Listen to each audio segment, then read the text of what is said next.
Alright guys, so today I'm going to be showing you all something I've been a little bit morbidly curious about, a little bit obsessed with, I guess you could say, on a morbidly curious sort of level. And that is the conspiracy theory and the greater ecosystem around the Tartaria theory, if you're familiar with that one.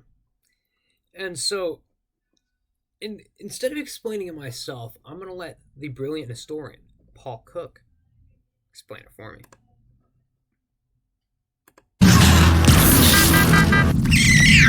Monsters. With YouTube Premium, you can download videos. We're still watching. Big joke. What is Tartaria? In 3 minutes. Let's have a quick look. So, obviously I'm still learning the subject, but it's a massive subject. What I do know so far is that it was an empire that grew massive from near the Russian region, and So, right off the bat, these guys always show this specific map here, or other maps by the same cartographer, and they show basically a map of Siberia. Right here, this is supposed to represent the Caspian Sea. This is supposed to be the Black Sea, and that being Crimea, Sea of Azov, etc. So, this is supposed to be the Amal Peninsula, and this is supposed to be the River Ob, I believe, if I'm not mistaken, or either this is the River Ob on this side, one of the two. But the point is, this is representing Siberia. So at these times, this was well after the Mongol invasions, and ultimately, when the Mongols arrived in Eastern Europe, especially southern Russia, they intermixed with the nomadic tribes that were already there, and that sort of collective group became known as the Tartars. And they're actually people to this day. And when it came to the conception of the Mongol Empire or lands owned by the Mongol Empire, the people who were governing it and worked as their foot soldiers were the various nomadic tribes, which included the Mongols as well as all the others, be they the Volga Bulgars, Cumans, Kipchaks, what have you. They were all collectively by Europeans referred to as Tartars. And in fact, this book here, Marco Polo, within the entire book, the Mongols all the foot soldiers of the Mongol Empire, including the leadership, even in Mongolia itself, are referred to as Tartars. all modern maps have had it removed, taken away from there. All modern maps have had it removed because in those times, they collectively referred to those group of people as Tartars, and the sort of eastern regions that they inhabited, and what went even further than that was Siberia. Before that was under the control of the Russian Empire, the catch-all term they used for that land was Tartary or Tartaria, depending on whoever made the map. You see, Tartaria, at the end, is a generic suffix for a place of a certain group. If you don't know, for example, what a particular country is called, you don't have necessarily a name for it, but you know the name of the group, you might end up just calling it the land of that group. So Tartaria is land of the Tartars. This isn't that different with actually the word Stan, which the modern Tartar region, Tatarstan, where the modern Tartars live, is called, of course, Tatarstan. Stan meaning, being in Turkic, meaning the place. Afghanistan, the place of the Afghans. Uzbekistan, the place of the Uzbeks. So, this is no longer on modern maps because it's all part of Russia. And Siberia, none of Siberia is considered anything related to Tartars anymore. There is a Tartar Republic. That is the Republic of Tatarstan, which is located in, I don't know if it's considered the Ural regions, but it's centered around the city of Kazan in European Russia, the eastern end of European Russia. And I believe it was the largest empire to exist, hence why it got wiped out. So, I hate to start the video. I just mentioned the Mongol Empire and how they were collectively referred to, the people who governed it, as Tartars. So the Mongol Empire was the largest by landmass, other than the British Empire, I believe, of any empire in human history. So there is actually some truth to saying that there was a Tartar Empire. And that's what's so funny about this whole conspiracy theory, because it's almost like it's almost taking certain aspects of real history and playing a game of telephone with it. And that he's almost getting 20th hand information about the history of the Tartars as a people.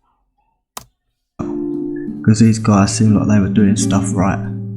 They were doing things for humanity. They had free energy. The buildings they were building were incredible. Free energy. Absolutely incredible. So around the 1800s, the late 1800s, 1900s, is the last reminiscence. All we got left now is a few buildings, a few crumbs. So that's Genghis Khan, the fake Genghis Khan, and this is the real Genghis Khan. Oh, he was from the time. Wow. So Genghis Khan depicted as Mongolian. That's the fake Genghis Khan. Then this stylized version of Genghis Khan, illustrated in a stylistic fashion by people who had never seen him, had never met any Mongols, did not know of their dress. That's the real Genghis Khan. You're right, dude. Tartarian region. Yeah, but let's have a look at some Tartarian buildings. Hopefully this will encourage you to do your own research. When they say do your own research, it's really become a religious mantra almost. And what they really mean by doing your own research, they don't mean actually reading up on things. Because as you'll soon find, the people who make these videos don't really believe that there's actually anything valid to be learned from truly reading history. They prefer to look at these images and then speculate based upon what they're looking at. So speculating with very low information based upon observations is really what they mean by do your own research. It's not actual research that they're talking about. So these now are probably used as mosques and things like that. But these are proper Tartarian buildings. Because reasons. And Muscovy in Russia is the heart of it.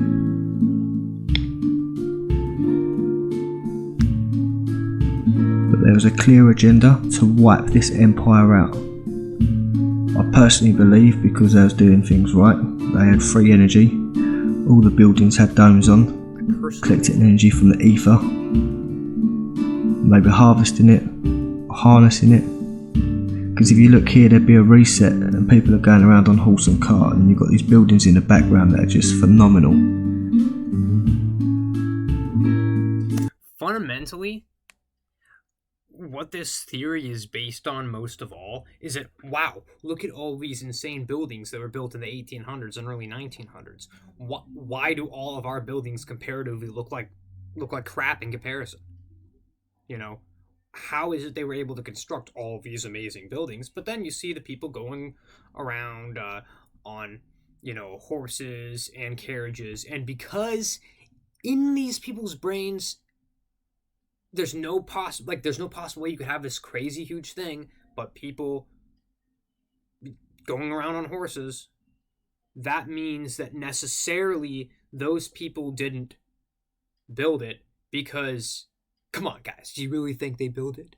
I mean, that's actually the thought process that's going on here. When in reality, construction techniques at the time are fairly well documented, and it's pretty well understood how they're built buildings like this. And by the way, like,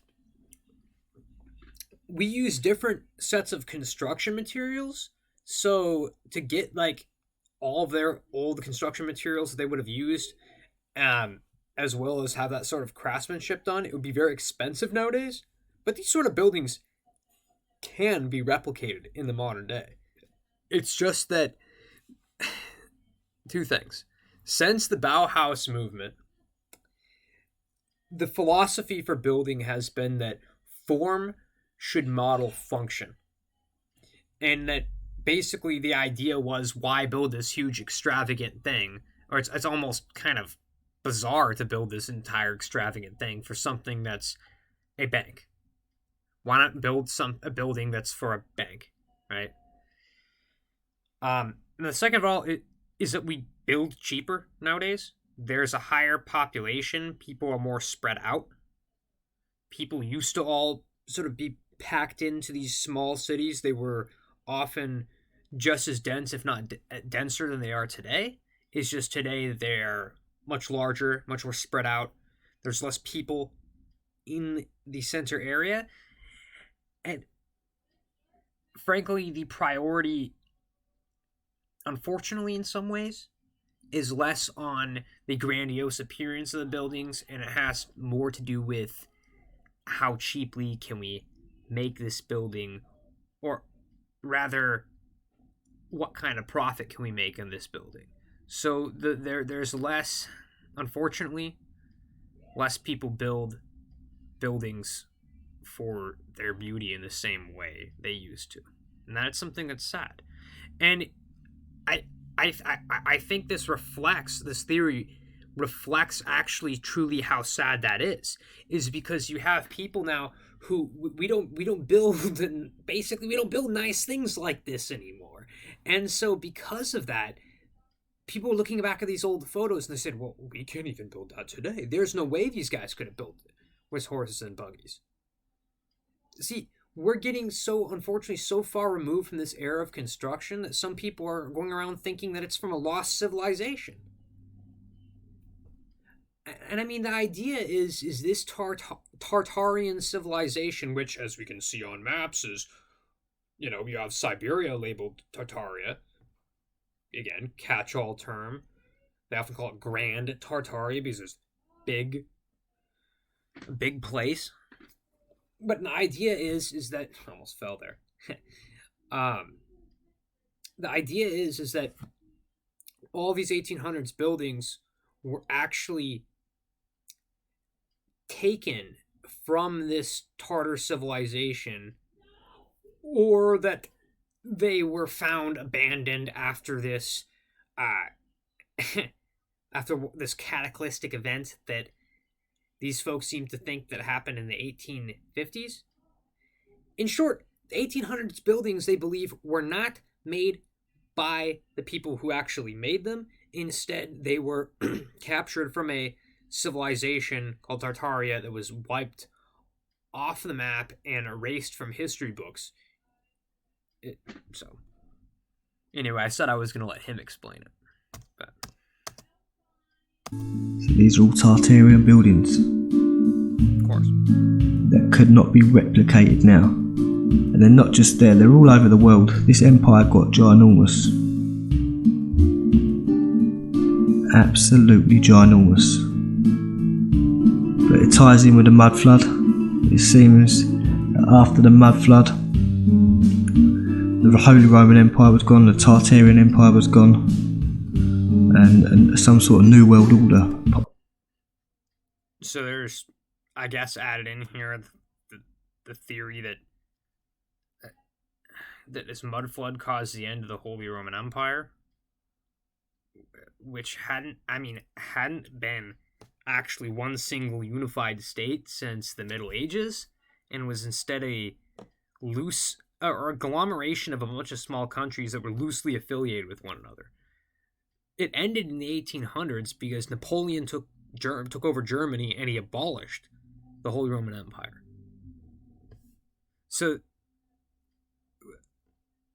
but someone like that would reply, no, that's not true. That's the made up history. But where's the indication that the history was made up?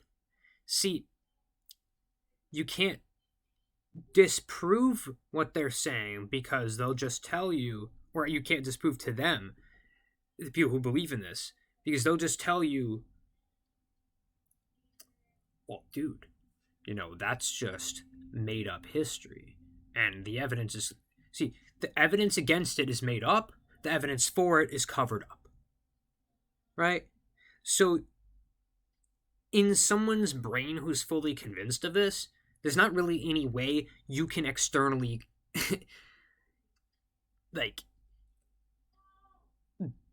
defeat, logically, something with such a huge degree of cognitive dissonance, if that makes sense. So, like I said, it's everywhere. Just gotta do your own research. I hope this has encouraged you to do it, because it is everywhere.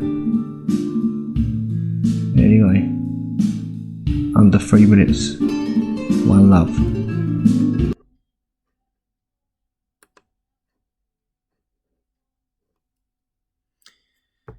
Yeah, so just to rehash.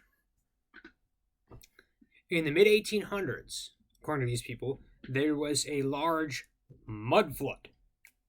And this great empire called Tartaria, not to be confused with the Tartars and the Mongol Empire, apparently this is something distinct from that, though I'm not actually sure if the people who are making this video really actually know the details around that. I mean, he indicated he thought Genghis Khan was fake. So, again, 1850s, there was a mud flood that destroyed this Tartarian civilization who had built all these amazing buildings and apparently had free energy somehow that they got from radio antennas and little diamonds on the buildings, something.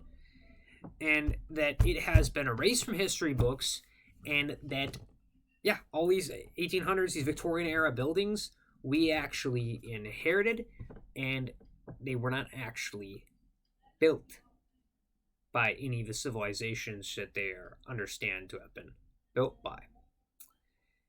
And that this civilization is possibly worldwide or pretty close to it. And again, it has been erased completely from the history books. An entire fake history has been created. And so, that's in short what the theory is. And I can tell that some of the people who've devised this theory haven't read much about history because because one simple fact, they don't realize how monumental a task that is to A, erase something from history, but B, to build a convincing and coherent narrative of an entire other history on top of it. The sheer amount of writing that's necessary, I mean, it's astronomical. They do not realize that. And they make the argument, and I've seen this in a couple other videos because this is not the first video I've watched. I just now decided to start giving my reaction to them because I found myself giving my reaction to my computer screen anyway, as I'm watching these. So,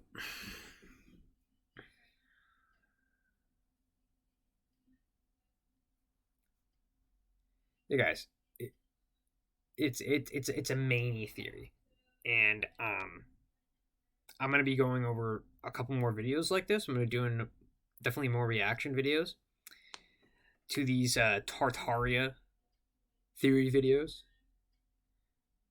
But it's really bewildering to me.